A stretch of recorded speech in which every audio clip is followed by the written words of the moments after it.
FanScape, a fan fiction podcast, presents Blood and Venom Part 2, Shattered Reality.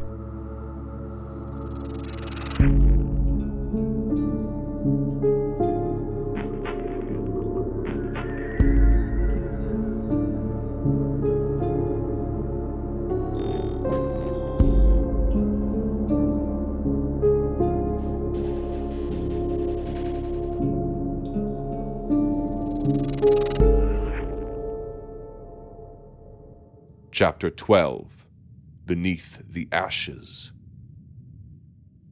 Slowly, groggily, Lauren's eyelids fluttered open, her cold hands grasping at the threadbare cushions of an old couch as she blindly pushed herself up into a sitting position, hands that were now healed thanks to firebrand.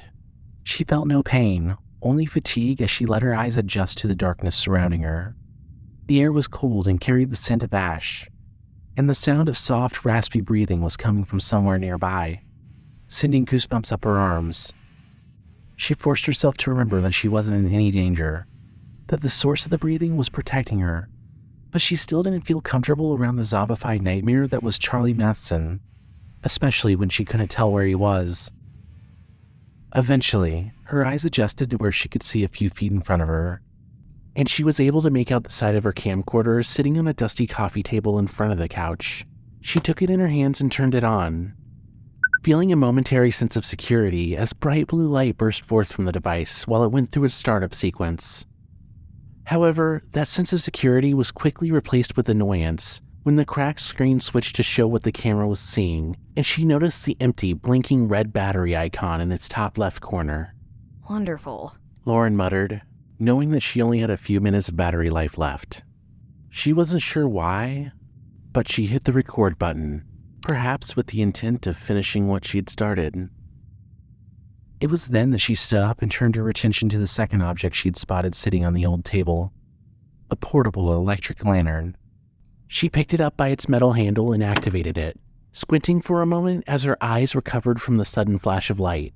And it was with the lantern's dim, warm glow that she finally got a look at where she was. Walls of decaying red brick formed the room around her, along with a ceiling of burned boards and an uneven concrete floor that was covered in ashes and soot.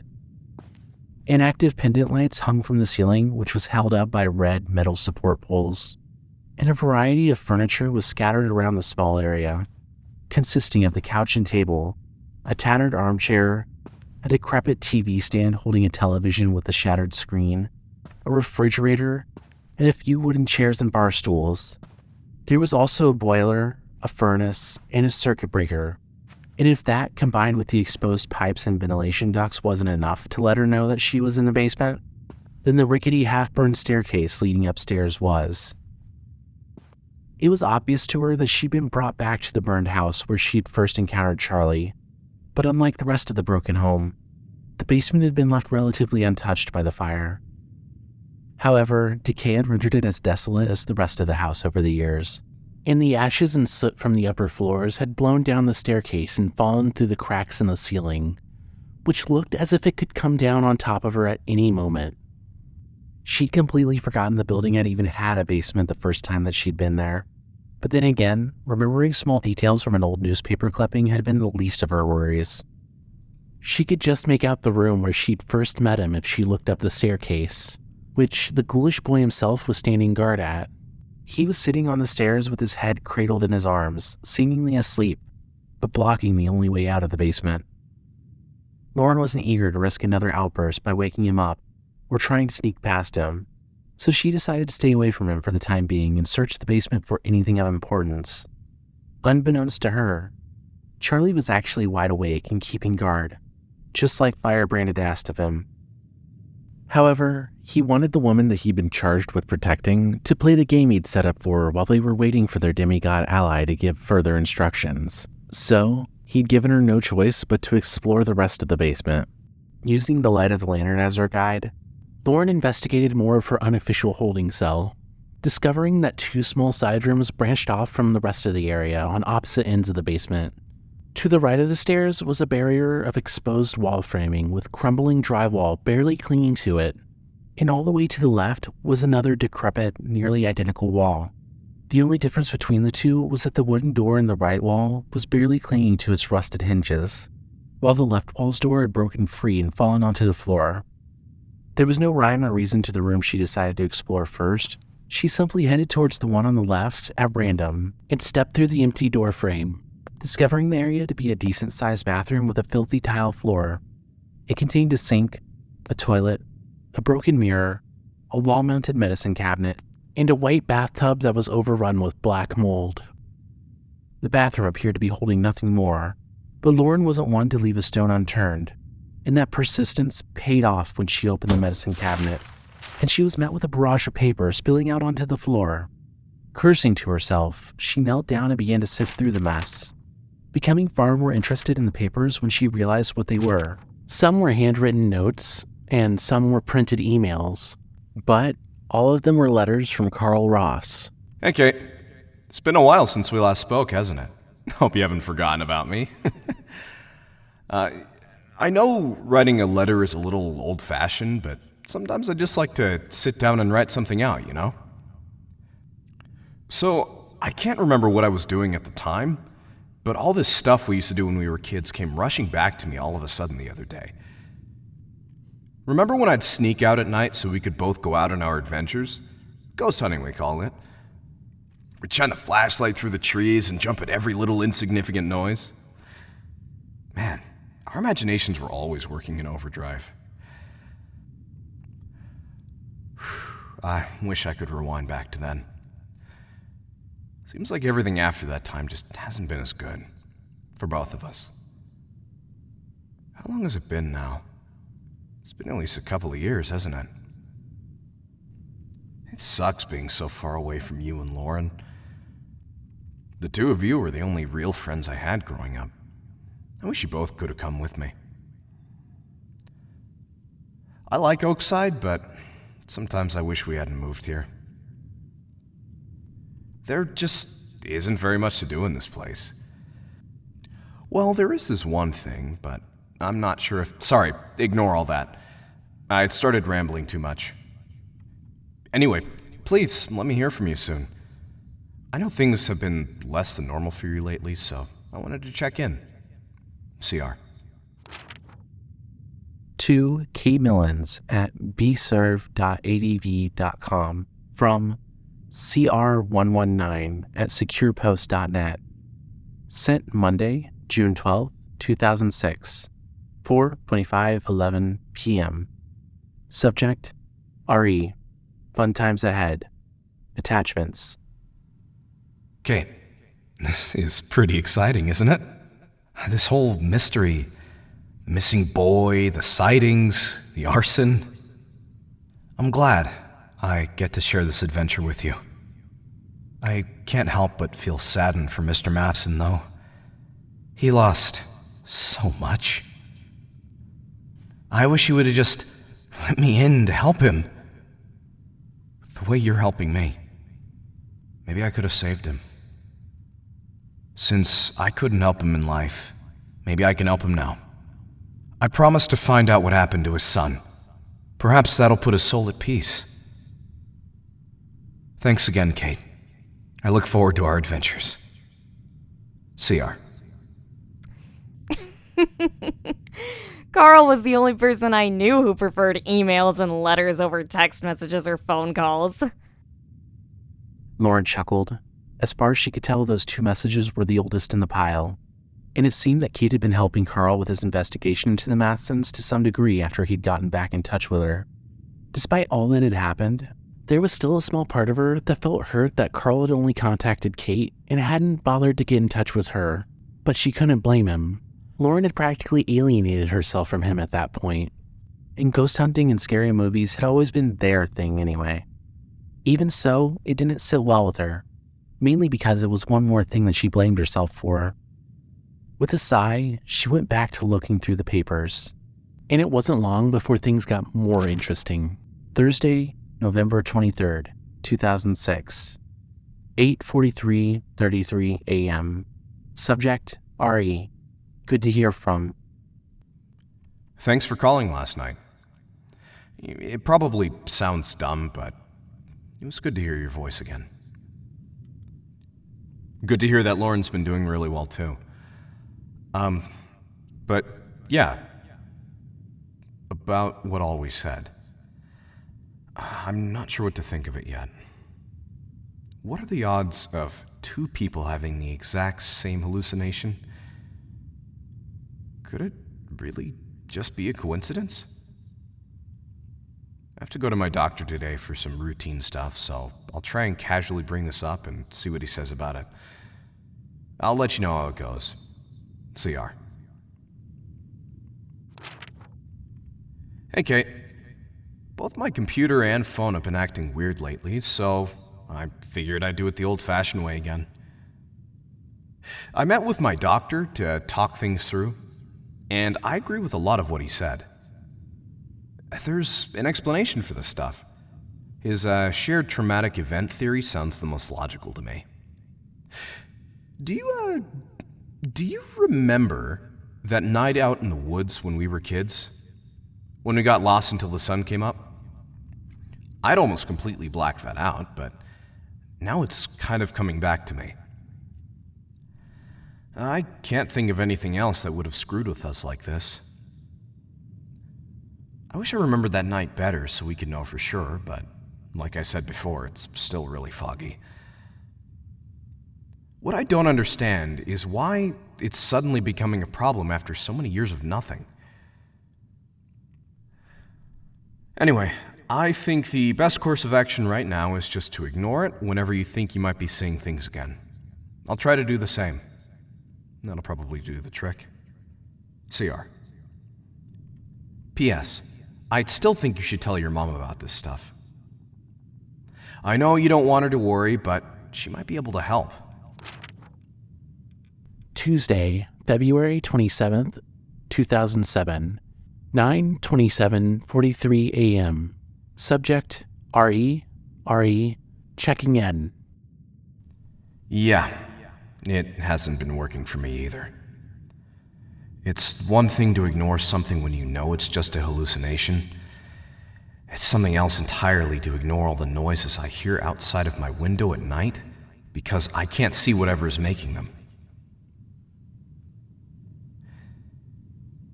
Anything like that happening with you? It sometimes sounds like whispers. Your friend, CR. To Milens at bserve.adv.com from CR119@securepost.net. Sent Sunday, March 4th, 2007. 1:35:33 p.m. Subject, RE, checking in. Attachments. I mentioned it to my doctor again when I saw him today. He says you should really consider seeing a professional about this like I am. I think it's a good idea.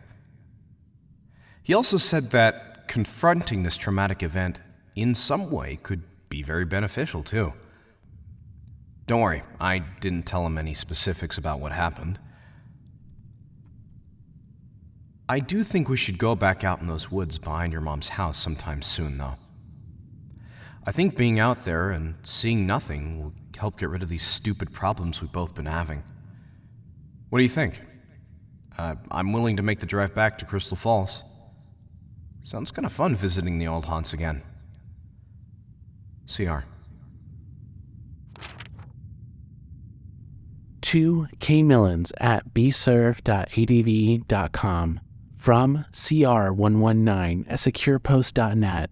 Sent Wednesday, March 28th, 2007, 9:35:13 p.m. Subject, you okay? Attachments. I tried to find my way back to you when I tripped and fell down that slope, but my flashlight hit one of the rocks there and broke. It was pitch black. I heard sounds all around me, screaming, and it sounded like you. I tried to follow it back, but I was lost. I fell. Everything collapsed down around me. I could feel it crushing me. Everything was moving so fast. I was drowning in water I couldn't see. Every fear I had ever had came back to me at once. Monsters surrounded me, my stomach inverted, my eyes shriveled out of existence, and my heart caved in. I don't know what happened after that. I woke up half buried in snow today and found my way back to your house. I looked through the window and saw you sitting on the couch, staring at your TV. There was nothing but static on the screen. Your doors were locked and I couldn't get your attention, so I went back to the motel. I can't write anymore. I can't think straight. I need to...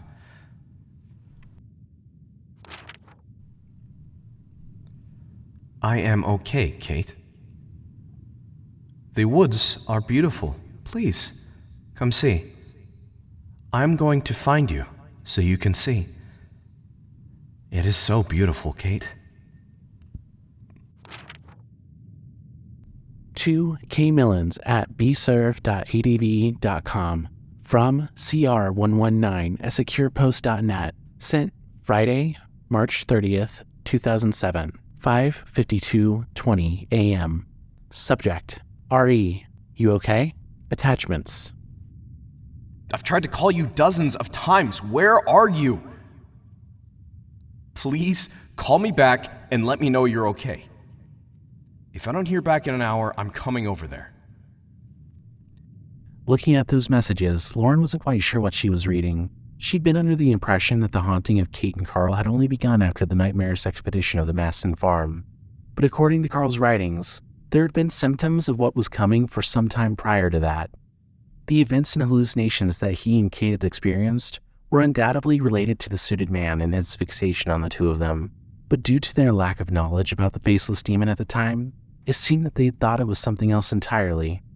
She found it strange how the observer had said that Carl's fate had been self-inflicted when he decided to investigate the farm, and yet here were records showing that a storm had been brewing well before that fateful night.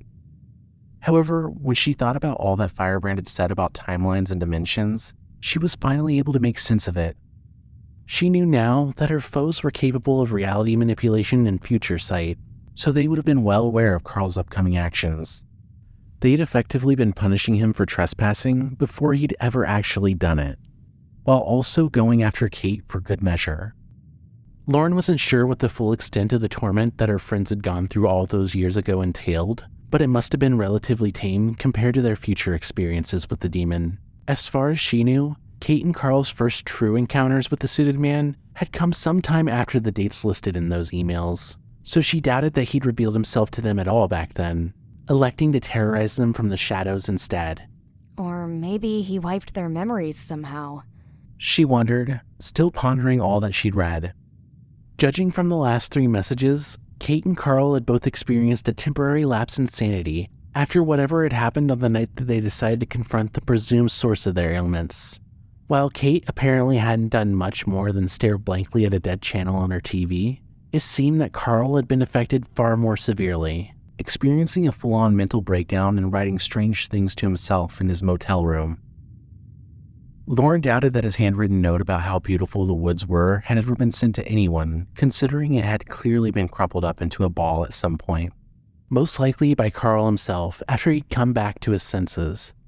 There was also the revelation that Kate had been keeping secrets from her mother, even when Beth was still healthy, which Lauren couldn't say she was surprised by. If there was one thing that consistently frustrated her about Kate, it was her friend's insistence on handling things on her own instead of asking for help. Even before the nightmare began, Kate had been stubborn in that regard. Inasmuch as it irritated her sometimes, Lauren couldn't help but respect it. Setting the note she'd already read aside, she picked up the next one and was surprised to see that it was from 2 years after Carl's previous message, well past the point of his expedition at the Matheson farm. There was no date written on it, but she didn't need one to know when it was from, for Carl's message was handwritten on a sheet of paper that bore the insignia of North Cross Hospital. the facility where Kate had been admitted after the hell she'd gone through in Riverview Park. Kate, leaving this note in case you wake up tonight. I'm gonna assume you don't remember what happened. I was on my way over to your place and found you out cold in that abandoned park in the woods. You had a broken video camera with you and a bunch of weird drawings. I don't know what happened out there, but you're safe now. The doctors here will help you. CR.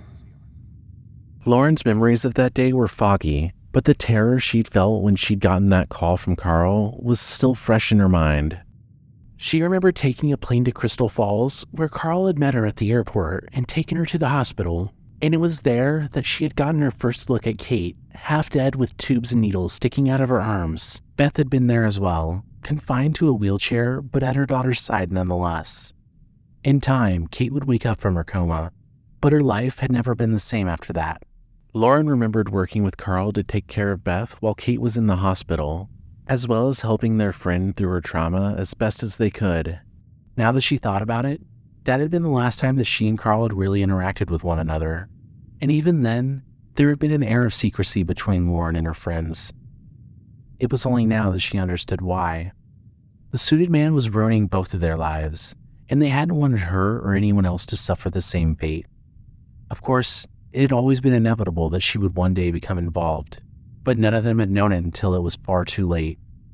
There were a lot of things that Lauren wished she would have done differently, but after hearing of Firebrand's efforts to create a perfect timeline, she had to wonder how much of a choice she'd really had in anything.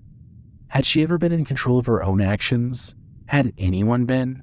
Or had it all been written and seen through by a rogue god from the future? If so, would they ever be free from Firebrand's omnipresent game of chess? Or were they doomed to suffer forever in a struggle that would repeat endlessly? The potential answers to those questions terrified her, and so she pushed them out of her head and moved on to the next letter. Saturday, May 12th, 2012, 7:52:12 p.m. Subject, R.E. New home. It's cool that you're moving here, but I think that house is too close to the forest. It's too isolated. I know we're not trying to spread this thing to other people, but living that far from civilization seems a bit excessive. If you're interested, I think I know of a better place for you to live. I've been thinking about going there too, because my house doesn't feel safe anymore. I nailed all the windows shut, but I still feel exposed. I haven't slept well in a few weeks either. I'm so tired. I don't know how much longer I can take this, Kate. But I promise I'll keep you safe. CR.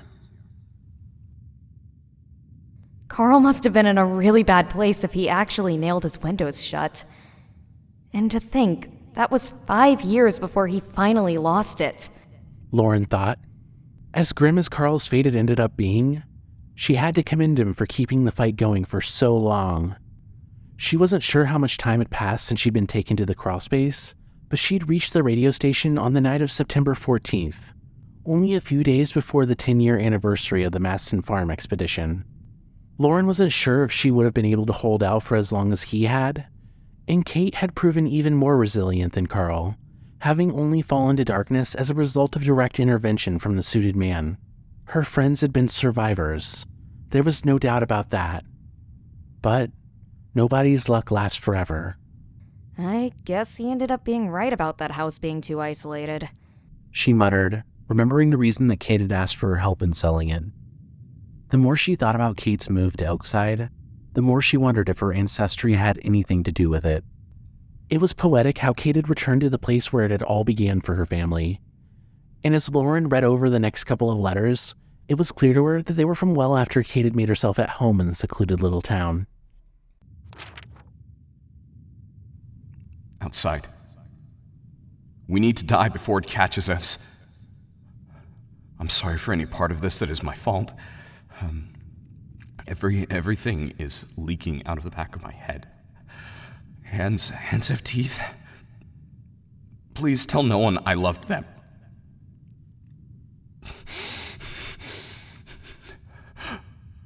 It's back now. Hide.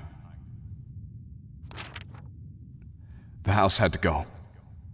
It can't save me anymore. These must be from right before he took Kate to the radio station. Lauren muttered.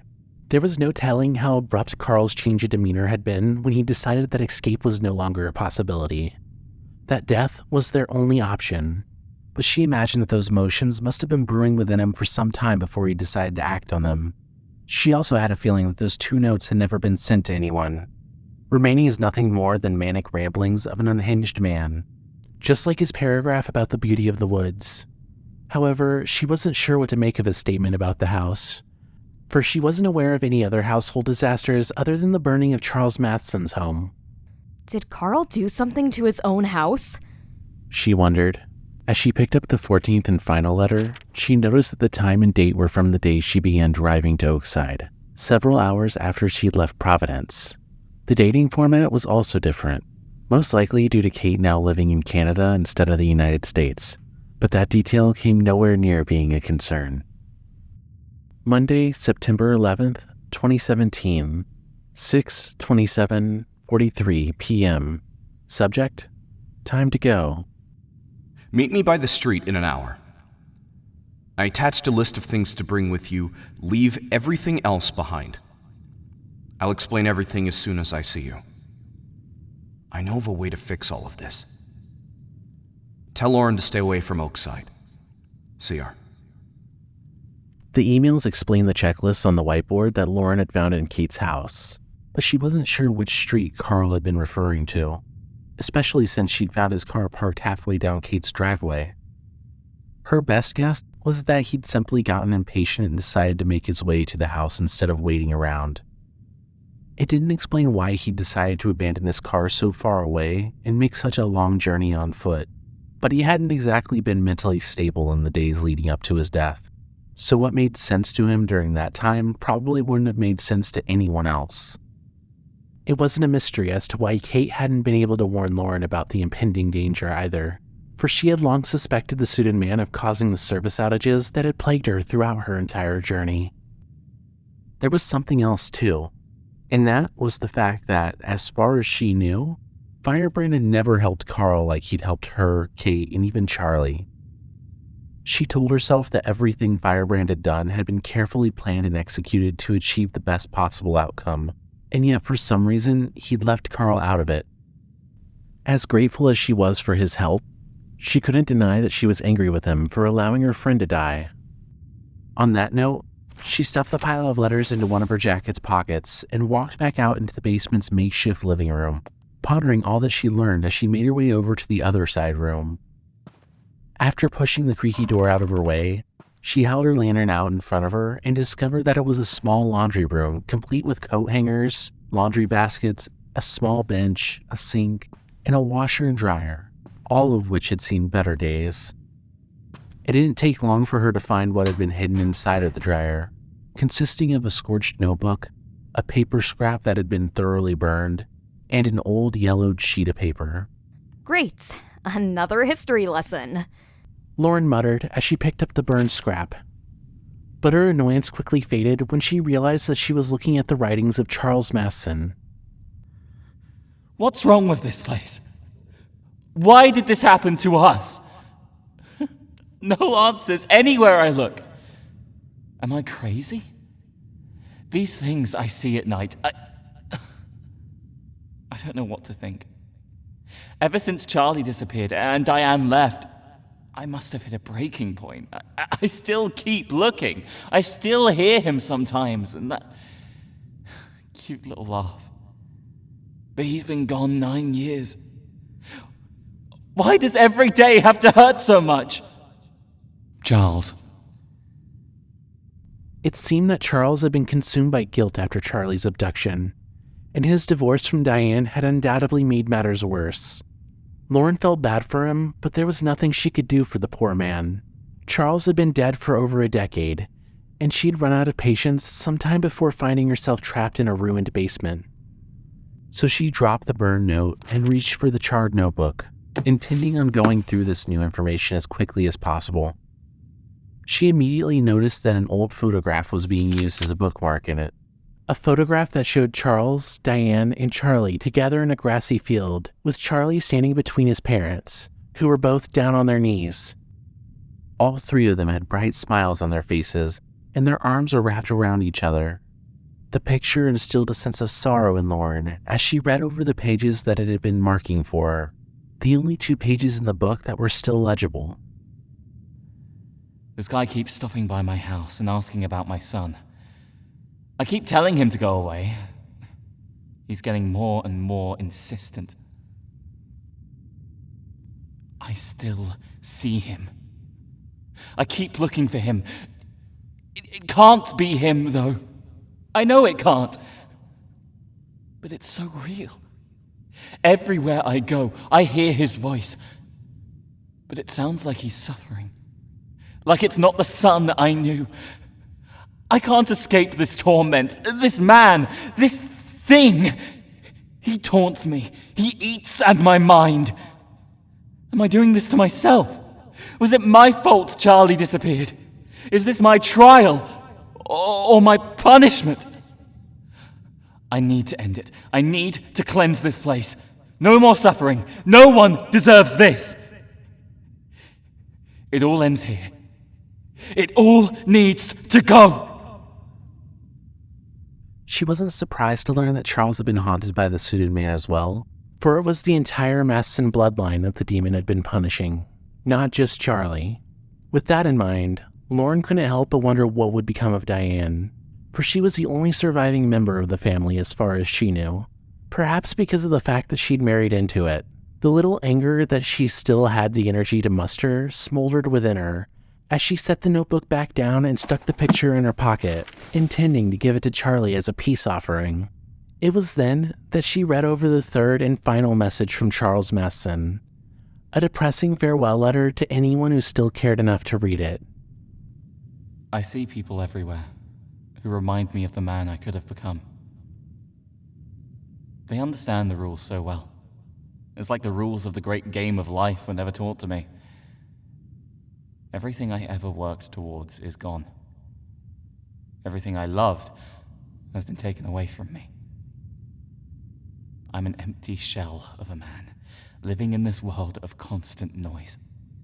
Failure after failure. No one left to love. No one left to love me back. This world is nothing but noise now. And I can't understand any of it. I see everyone else wading through the noise like they're part of it, familiar with it, while I struggle and drown as some unwanted outsider. None of it makes sense. And I'm alone in it all. No more job, no family. I can never rebuild it all. I'm a hopeless excuse for a man. I need to get out. Imagine being trapped in a game where you don't understand the rules, clumsily trying to understand how to make it through. But you can't. You can't progress. I thought I knew the rules, but it was a lie. You see everyone else whizzing by like it's so easy, and no one tells me. No one cares about my game. I am alone in this forsaken nightmare because I don't belong in it. I need to log off. I need to get out of it. I need to rest. I need tranquility. I need to feel like I belong somewhere. I'm not sorry for this, because I don't owe this damn world anything, and I can never forgive life. So goodbye, and good luck with your own game. Charles M. So that was it then. Charles Matheson was the true arsonist. He committed suicide by burning his own house down with himself inside, just like Frida had burned herself and most of her family in that barn. Just like Carl had burned himself alive in the radio station. The only difference was that Charles hadn't died from the fire itself, but from smoke inhalation. She remembered reading about how the authorities had found the body in the basement, but based on the uncertain nature of their statements about the fire, she had to wonder if anybody had ever found his suicide note. Lauren wasn't sure if he'd regretted his decision and tried to take shelter in the basement, or if he'd gone down there to die intentionally, electing to suffocate instead of burn to death. Either way, the method of his demise didn't much matter to her. What did matter was the fact that an innocent man and countless others were dead because of an eldritch monstrosity who got a kick out of ruining lives. And here she was, playing detective in a basement because she was too afraid of her protector to simply speak to him. She stormed out of the room in anger, intending to wake Charlie up and figure out what they were going to do next. But she was surprised to see the ghoulish boy crouching at the base of the stairs and looking right at her. Did you find them all? He said in a warped, eerily childlike voice. You mean all of the notes and letters? Yeah, I think so.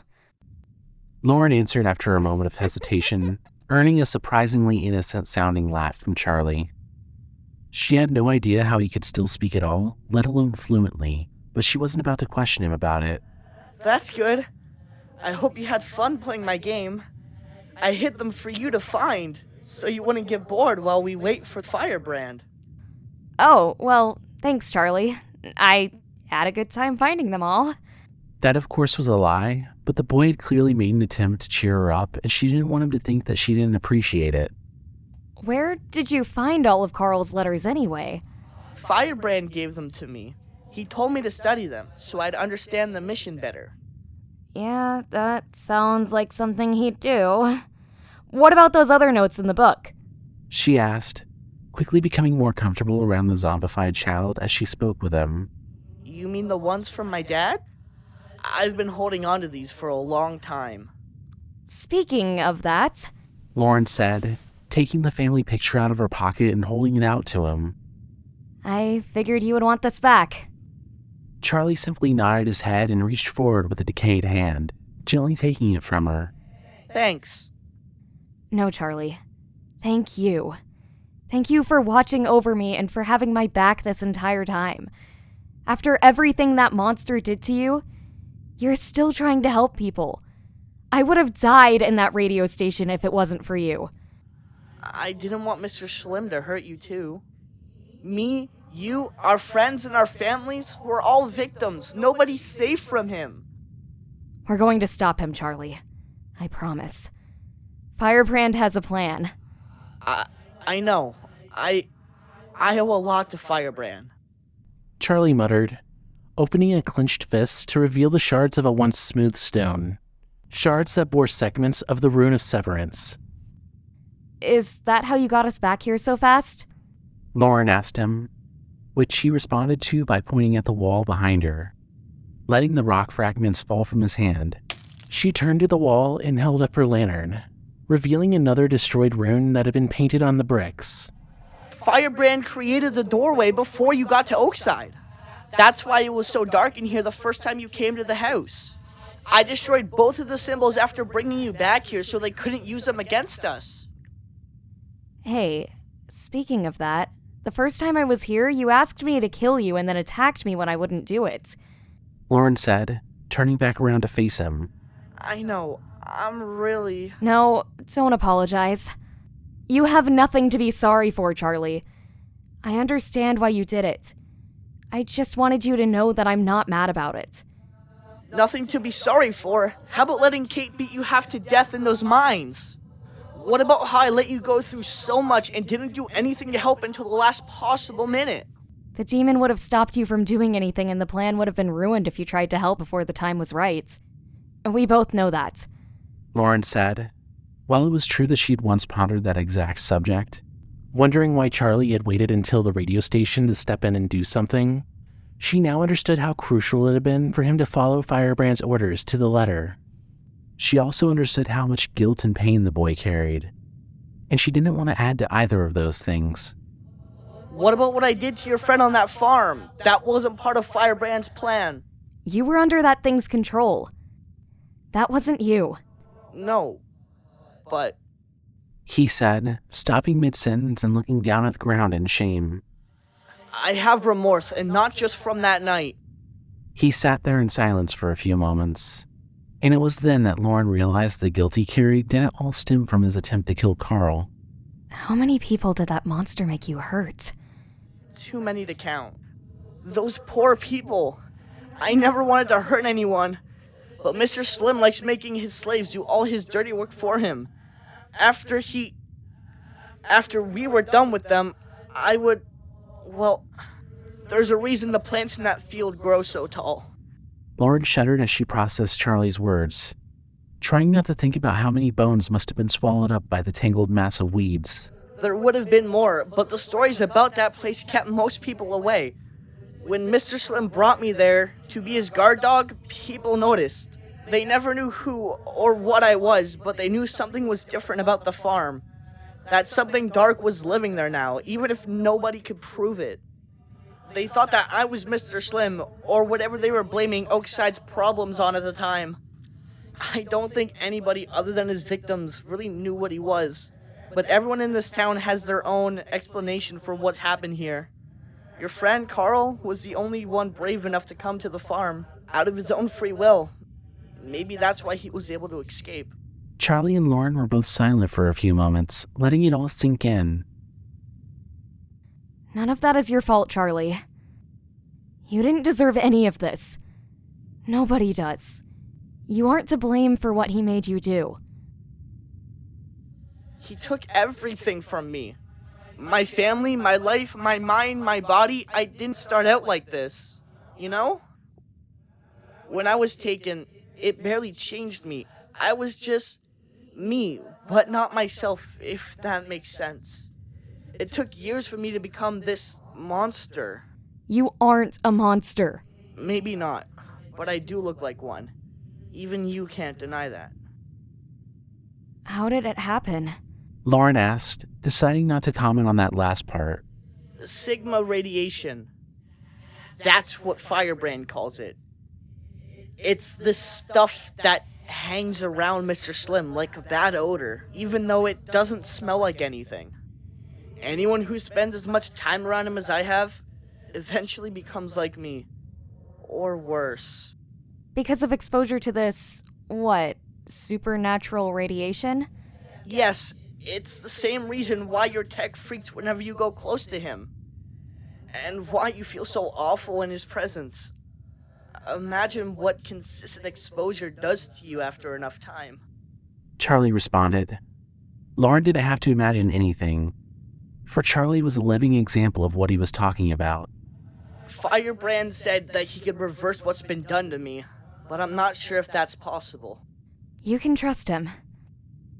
He healed me, after all. My hands were deep fried not that long ago, and now they're fine. I'm just afraid that this is too good to be true. I know I can trust him. He's the best friend I have. And the only one. Not anymore. You have me now. It was hard to tell if Charlie was smiling due to the missing jaw, but the happy giggle that he let out warmed Lauren's heart. Now that we're all friends, what do you say we get the show on the road? A voice said from the top of the stairs. They both looked up to see Firebrand standing there looking down at them, finally back from extinguishing the forest fire, beckoning for them to come with him. He turned around and walked out of the room. Lauren and Charlie glanced at each other before following him, making their way through the burned house as the road god led them to a room on the opposite side of the building. As she stepped over piles of ash and broken boards, Lauren noticed the building's doors were shut tight. However, with the sigil in the basement destroyed, the house was no longer overcome with unnatural darkness or a terrible sense of dread, and dim rays of early morning sunlight were able to shine through the gaps in the boarded-up windows and the holes in the walls and ceiling. I figured you would want to see this happen, Firebrand said, coming to a stop. On the opposite side of the room, something was lurking in a dark corner, shuffling around and breathing softly, as if in a trance. When Lauren held out her lantern, she was just able to make out a humanoid shape, before an unearthly shriek rang out, and the chaser shot forward, immediately honing in on the woman who'd once escaped her. However, before Lauren could even have a chance to jump back, The chaser had stopped in her tracks, as if she had just hit an invisible wall, howling in anger. Don't worry. She's quite harmless, Firebrand said with a smirk. And it was as he conjured a long, thin knife that she noticed the glowing eye on his palm keeping the chaser at bay with some unseen force. I wouldn't have had Charlie bring her here with you if I'd thought she'd be a threat.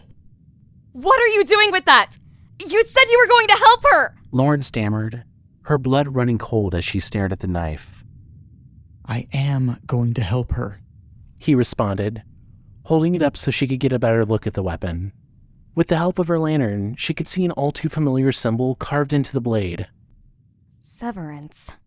Habit used this very rune to save me from servitude. And now I'm going to do the same thing for your friend, he announced, and without saying anything more, he plunged the knife into the chaser's shoulder. The symbol on the blade glowing bright white as the rune of severance worked its magic. In a matter of seconds, the chaser's feral screams had turned into soft whimpers. And when Firebrand removed the blade from her shoulder, she fell to her knees, letting out a deep sigh as if a great weight had just been lifted from her shoulders. For a moment, red began to stain the spot where she'd been stabbed, but with a wave of his hand, Firebrand closed the wound. Lauren let her lantern and camcorder clatter to the floor as she rushed over and fell to her knees beside Kate. Gripping her friend's shoulders, Kate? she whispered, listening as soft breathing emanated from the hooded woman. Lauren? A tired voice answered, sounding barely conscious. With tears in her eyes, Lauren gently took the mask off of Kate's face and cast it aside, looking her friend, her sister, in the eyes. Eyes that no longer gleamed with animalistic aggression. She was deathly pale, barely conscious, battered and bruised from being thrown out of her bedroom window and hit with a flashlight in the mines. But most importantly, she was alive. Alive and free from the suited man's control. Oh my god. Lauren muttered, wrapping her arms around Kate and hugging her tightly. I thought you were gone forever. Kate made a sound that was either an attempt at a response or a groan of pain.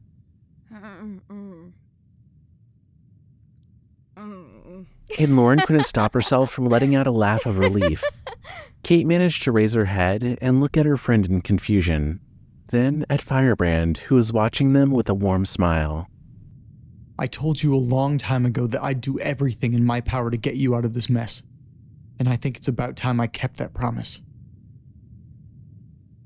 I broke the administrator's control over you, ripped out the seed he planted in your mind. You'll never have to worry about being a slave again. After a few moments, Kate managed a small smile before her eyes closed and she fell forward from exhaustion. Kate? Lauren said in a fearful tone, stopping her friend's momentum and gently laying her down on the floor. It's okay. She's just unconscious. Firebrand, what can I do to repay you? She choked out, tears of relief flowing from her eyes. I already told you. You can help us put an end to that skinny bastard once and for all. The demigod answered, offering Lauren his hand. She took it, and he pulled her up onto her feet before reaching down and picking up her camcorder. It's dead, he said, holding it out to her. Keep it. I don't need it anymore. Huh. That isn't what you told me last time. Firebrand mused, slipping the device into his sweatshirt's pocket. Lauren then watched in awe as he bent down, effortlessly picked up Kate's unconscious body and slung her over his shoulder. First things first. We need to get you three somewhere a lot safer than this. After that, I'll fix up Charlie and then do the same thing I did to Kate to both of you so the administrator can't fuck with your heads anymore. Firebrand said, as if it were a simple matter. With Kate dangling over his shoulder, he walked over to the nearest door and opened it, letting the dim morning light flood the dark, decrepit house. Come on. We have work to do. With that, he stepped out into the sunlight, and Lauren and Charlie followed close behind. As they made their way across the newly lit landscape, Lauren glanced at the radio tower high up on the mountain range, its glowing red light still visible amidst the white smoke that hung in the air around it. Her world, her life, everything she'd ever known had been changed forever. And nothing could bring her back to where she'd been before her fateful trip to Oakside. However, where she'd once only felt failure after the loss of her friends, an unbridled sense of determination now burned within her. While she could only hope that Carl had found peace in death, Kate was alive and on the road to recovery, which was a lot more than she ever would have anticipated a few short hours ago. She was the first of many that Lauren was going to help Firebrand save. And because of that, she allowed herself to feel hopeful once more as the sun rose on an unforgiving world, a place no longer bound by mortal logic, a broken dimension in a hijacked timeline, where the fate of everything she knew would be decided by an eldritch abomination and an unstoppable deity of its own creation. A shattered reality.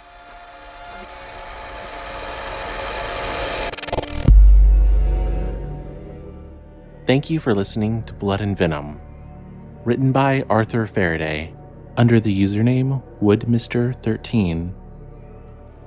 Distributed on Archive of Our Own. Season 2 of FanScape has been funded by the Nevada Arts Council and the National Endowment of the Arts. Starring Aubrey Lima as Lauren Jones and young Charlie, Cathryn Archer as Kate Milens, David Klein II as the narrator, Xander Grant as Carl Ross, Max Marshall as Charles Matheson, Chris Cavanaugh as older Charlie Matheson, guest starring Jamie Petronas as Firebrand, Harlan Guthrie as the introduction narrator. Intro and credits music created by Dylan Griggs. Special thanks to our fellow podcasting friends who have helped make Season 2 possible at Malevolent, Through the Fog, The Impala Films, creators of Haunted and audio drama, Woe Begone, The Morbid Forest, and our friends at World Beyond and Jabun Audio. Before we end the episode, I just want to take a moment to say that while Season 2 of FanScape was funded by a grant, future seasons will be done so out of pocket. This show has a high production cost, and any assistance you can give, be it by sharing FanScape with a friend, or by joining our Patreon or Ko-Fi, or even buying merch to help fund the show financially, would be greatly appreciated and will help make Season 3 come sooner rather than later. Links for this and everything else mentioned in the credits can be found in the description or at thefanscape.com. Thank you for listening.